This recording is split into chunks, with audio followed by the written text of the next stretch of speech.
Hi, how are you? Matt Watson here from Carwow. So I'm sitting in the entry-level Porsche 911 Carrera. Simple, basic car, entry point for the 911 range. And next to me is a BMW M3, so the high point of the 3 Series range. We're going to have a drag race. So let me tell you about this 911 Carrera. It has a 3-litre flat-6 rear-mounted twin turbocharged engine. It puts out 385 horsepower and 450 newton meters of torque. It's got an 8-speed dual clutch automatic gearbox and drives the rear wheels only in this particular car. The weight of this car is 50, I can never remember it. What's the weight of the Carrera? I can never remember. 1505 kilos. 1505 kilos, there you go. Starting price, £83,000. It's actually pretty decent value because it's a brilliant sports car. I love this. I also love the M3, let me tell you about that. So that's actually my daily driver, and it's got a 3-litre straight-6 twin turbocharged engine. Only that engine puts out 510 horsepower and 650 newton meters of torque. Loads more than this. Drives the rear wheels in that particular car. You can get a 4-wheel drive version, but that's the rear wheel drive version. You've got an 8-speed automatic gearbox, but with a torque converter, not a dual clutch. It does have launch control, it's a good launch control system. This has launch control, we're going to launch them. That is heavier though, 1730 kilos. I can remember that. Price of that, 87 with all the options on it. So, similar price, loads difference in power. That's got way more power, but is it going to make a difference in the drag race? We're going to find out in a moment. Before we do though, please make sure you've subscribed to this channel. If you haven't, do it. Just click the subscribe. Why not, yeah? The bell icon. Be notified when you get a new video going live. Do it.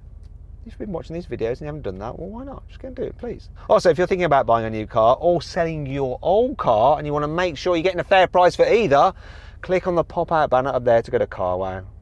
All right? No, that's all I have to say on the matter, actually. Also, if you're on Instagram, make sure you follow me on Instagram. But behind the scenes stuff and more information on my daily driver M3. Okay, it's at Matt Watson Cars. Let's do this, let's race.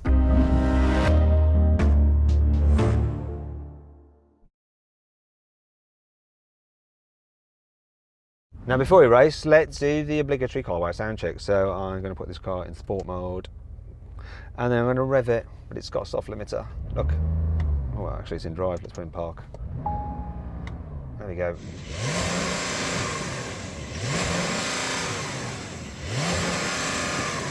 That's it, that's your lot, that's what it sounds like. Let's hear the M3.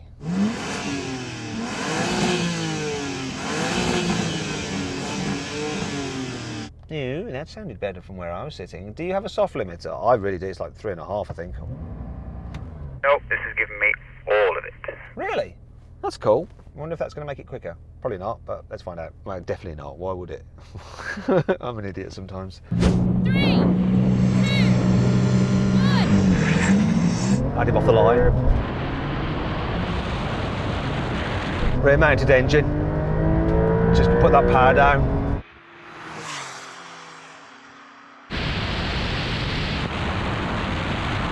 M3's done.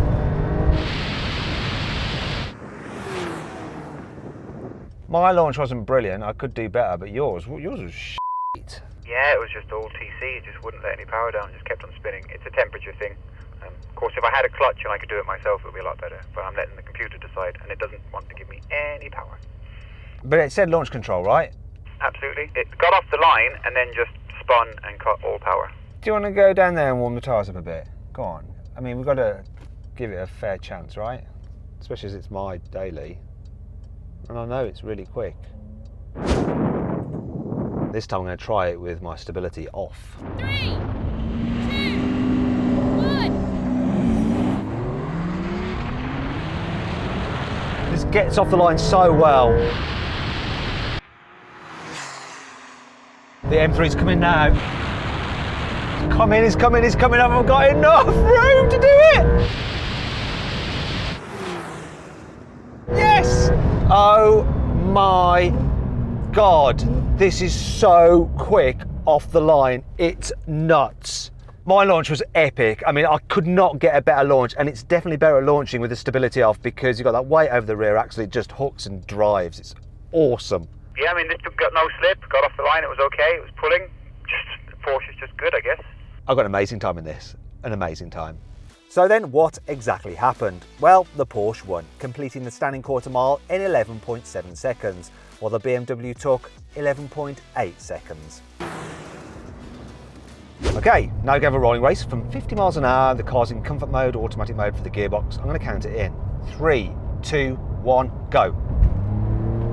Oh, that was close. Kickdown was very similar.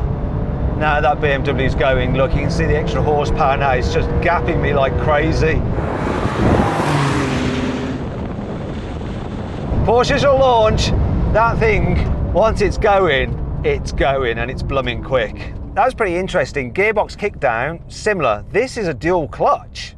That's a torque converter auto, and there's nothing in it in the kickdown, but then you just pulled. Once this is rolling, the horsepower just shows itself, doesn't it? It does. Let's take kickdown out of the equation. Now we're going to have another rolling race, this time with the cars in manual and the sportiest setting from 50 mile an hour yet again. Here we go. 3, 2, 1, go. Pickup on both is very similar. Now, once again, power advantage. This is no slouch though, no slouch at all. Very close on the initial pickup. I think this actually responds maybe a bit better than that, and I think the peak torque comes in a bit lower down in this engine than it does on that one. You have to rev that one quite a bit, but when you're hooning down a runway, there's nothing wrong with revving it, is there? No, in a straight line you can really see just how close or how distant it is. On a track it'll be a different story, I'm sure, but there's not a lot in that, is there?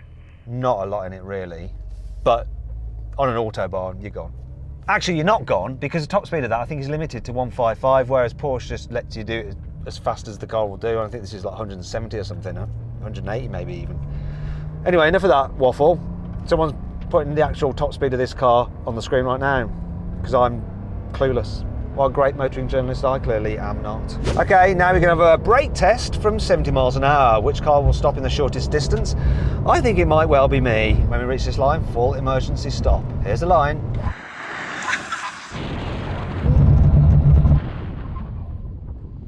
Okay, so you've got a straight six engine, which means you've got a really long bonnet. So even though we're almost like shoulder to shoulder, your nose is ahead of mine, which means I win. Yeah, I think you have it. Do you remember as a kid on a bicycle doing endos and you pull the front brake and keep the back in the air until you come to a stop?